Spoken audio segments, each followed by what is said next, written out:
An Iranian reporter films a plume of smoke near the Fordo underground nuclear site. He claims there's no sign of major damage to the facility.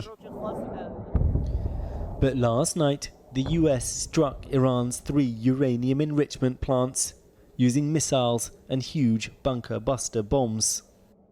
This was their main and most challenging target, the Fordo nuclear site, built deep underneath a mountain near the holy city of Qom.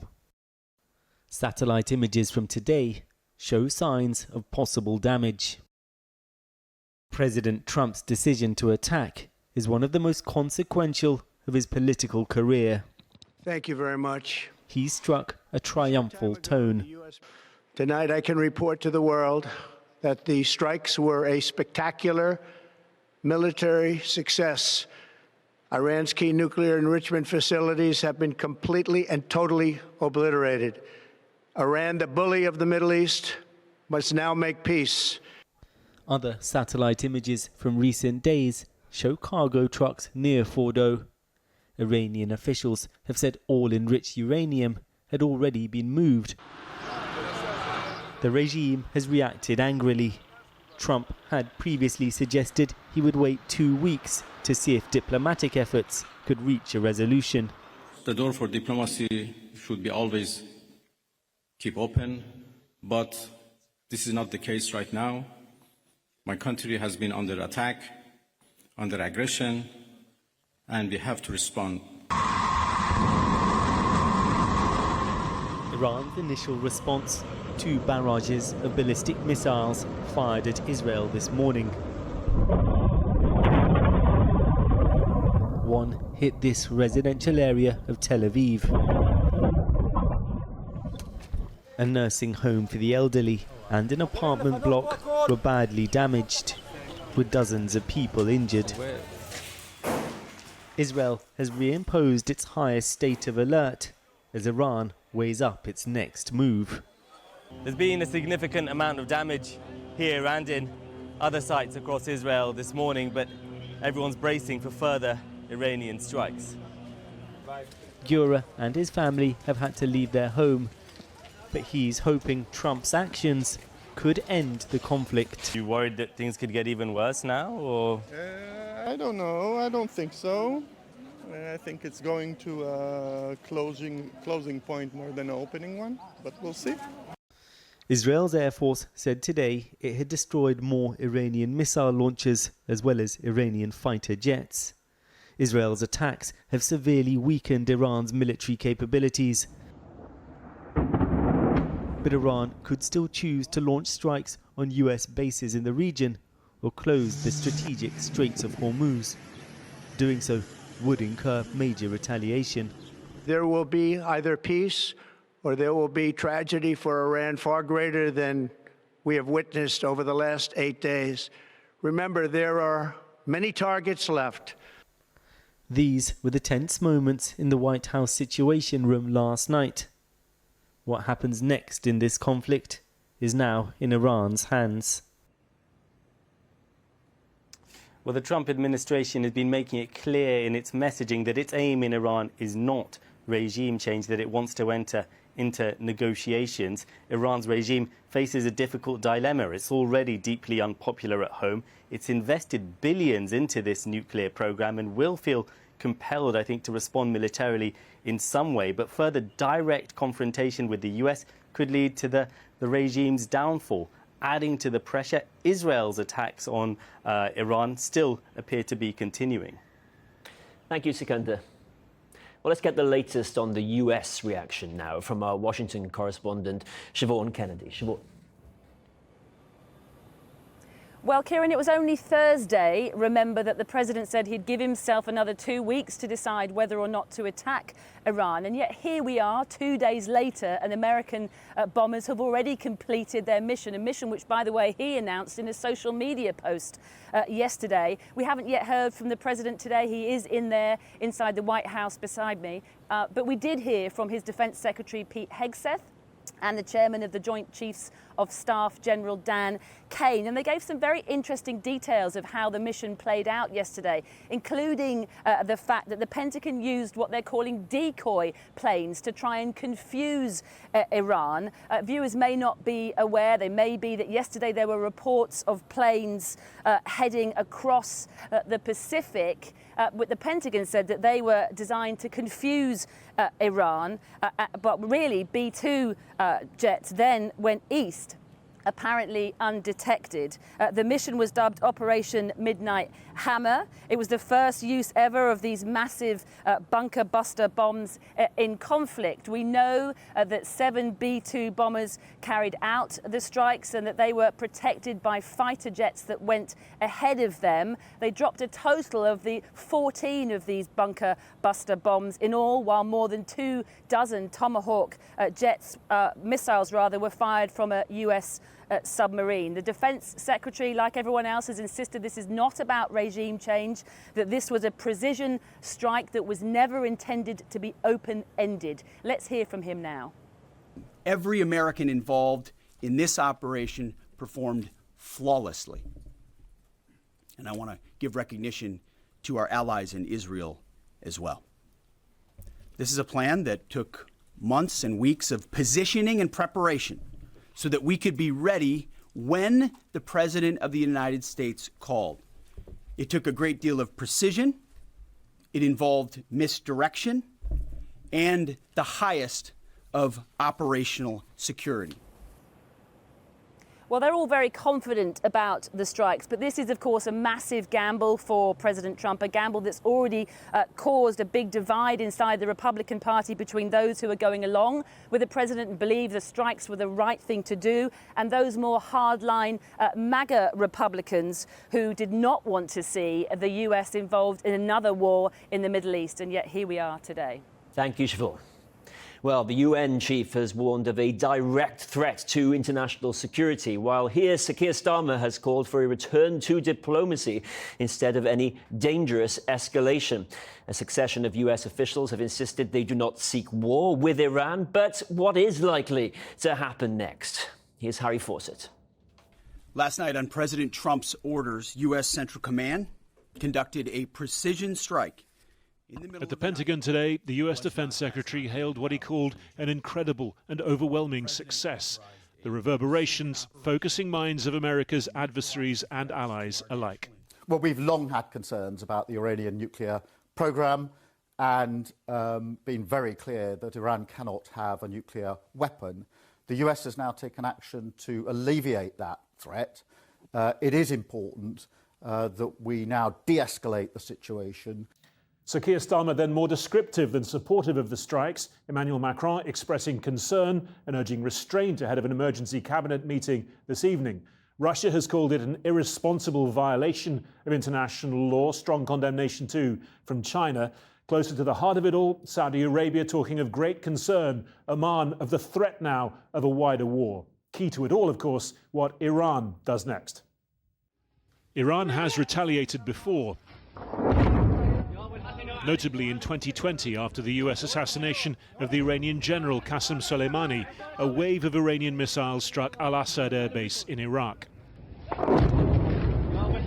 More than 100 US military personnel suffered traumatic brain injuries from the blasts.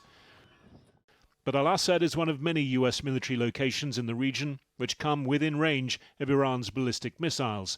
For months, the US has been hardening its anti-missile defense capabilities to protect them. Iran could utilize proxies such as Kataib Hezbollah in Iraq. Already, the US has withdrawn diplomatic staff from its Baghdad embassy in case of an attack there. Iran's Houthi allies could also reactivate their campaign against shipping at the entrance to the Red Sea, as they'd threatened to do if the US attacked Iran. More consequential to the global economy, Iran's own potential to shut down traffic through the Strait of Hormuz or strike oil industry infrastructure in neighboring Gulf states. But after more than a week of Israeli strikes, Iran's capabilities have been constrained. Israel says it's destroyed half of Iran's missile launchers. And Iran has already fired hundreds of missiles, depleting its arsenal. Iran's regime may want to calibrate its response carefully. aware of the risk of further escalation to the prospects of its own survival. Its senior figures targeted its regional strategy of proxies and power projection in tatters.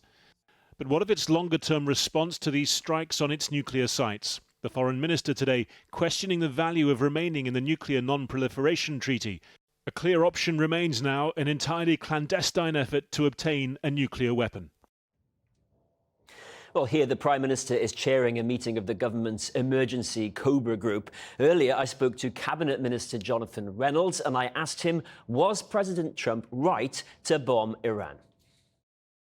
We support the prevention of the Iranian regime having a nuclear weapon. We had obviously proposed, as other European countries had, a peaceful diplomatic means in order to try and get to that objective.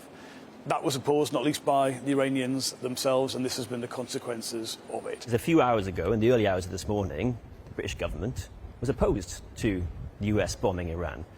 President Trump went and did it. Do you think that was the right thing to do? Because a few hours ago you thought it wasn't. Look, we wanted a diplomatic, peaceful means, but I can't possibly tell you anything other than Iran must not have a nuclear weapon. So is it the UK intelligence assessment that Iran was weeks away from having a nuclear weapon? I cannot give you a timeline on that, but it is absolutely our view that Iran was developing a nuclear weapon. I don't think anyone has the view. President Trump said weeks away. That, we understand, is the premise for dropping these bombs. So it's quite important to know whether the UK government thinks Iran was weeks away or not from having a nuclear I do not bomb. have information that relates to what the President has said. Did Sir Keir Starmer, to your knowledge, offer any kind of support to President Trump in this action? No request from the Americans for UK military involvement or the use of UK military assets was a part of this, and our position has been to try and achieve these ends by peaceful diplomatic means. You've talked about the threat of Iranian-backed terror groups to people here in the UK. That's probably the thing that's most on the minds of our audience today. Is that threat greater today because of this action? No. I mean, the threat is so enduring, so persistent, so consistent. It is that threat that would shape our response to the possibility of the Iranian regime obtaining a nuclear weapon, knowing how they behave without one, and countenancing what it would be like if they did have one. Do you think that the US bombing Iran had to be legal under international law? Do you think that's an important principle? It is important that all countries obey by international law. I imagine the calculation in this case would have been one based on self-defence and the calculus of interests around that. Our particular interest would be in the legality of any British action, which in this case has not been something we've been involved with. Not involved with yet. There's a possibility, isn't there, that the time comes where UK forces are deployed in some capacity? I think it isn't helpful to speculate on those situations. Clearly there is an interest now in calming this down, in de-escalation, in stability. Of course, we'll always defend our own interests. We move assets to the region to be prepared in order to make sure we can defend British personnel if that was something that we needed to do. Jonathan Reynolds, thank you very much for your time. Well, Professor Ali Ansari is the founding director of the Institute of Iranian Studies at St Andrews University. He joins me now. What do you think Iran is going to do next? Are they going to try and seek an off-ramp or escalation? What do you think it's going to be? I think they will probably try both. I think they will seek privately to get an off-ramp. I think they're pretty shocked by what's happened. I think at the same time they will probably, in public at least, indicate all sorts of things that they will do, including, as we've heard, about the Straits of Hormuz, and then also possibly attacks on American bases. You think they will actually try and target American troops? I think they will be considering that. I think they're going to be highly reluctant to draw the Americans further in. I mean, there are no good options for them. Let's be honest. And in terms of the Strait of Hormuz, just explain the significance of that for us, because that could end up with everyone paying a lot more for oil, right? I think it could be. I mean, I think it's a difficult option for them because obviously it's sort of cutting off their nose to spite their own face in this respect. A lot of their own oil exports go through the Straits of Hormuz, and of course it could be reopened in fairly short order. So it's a threat, and I think at the moment that's where we're at. I mean, the supreme leader of Iran is going to have a lot on his mind, isn't he, tonight? Because Donald Trump has effectively threatened to kill him. He has, and I mean, I think one of the problems, I think, for many Iranians is that the supreme leader's obviously gone into hiding, and one can understand to some extent that he's obviously extremely concerned, but it's not a great, for many Iranians who have been left really without any form of civil defence or protection, it's probably very worrying. But if he does escalate and Donald Trump carries through that threat, we're looking at the fall of the supreme leader. And do you think that means the fall of the Iranian leadership as we know it? I think the regime has some very, very difficult choices to make. If it wants to survive, it probably needs to find an off-ramp fairly quickly.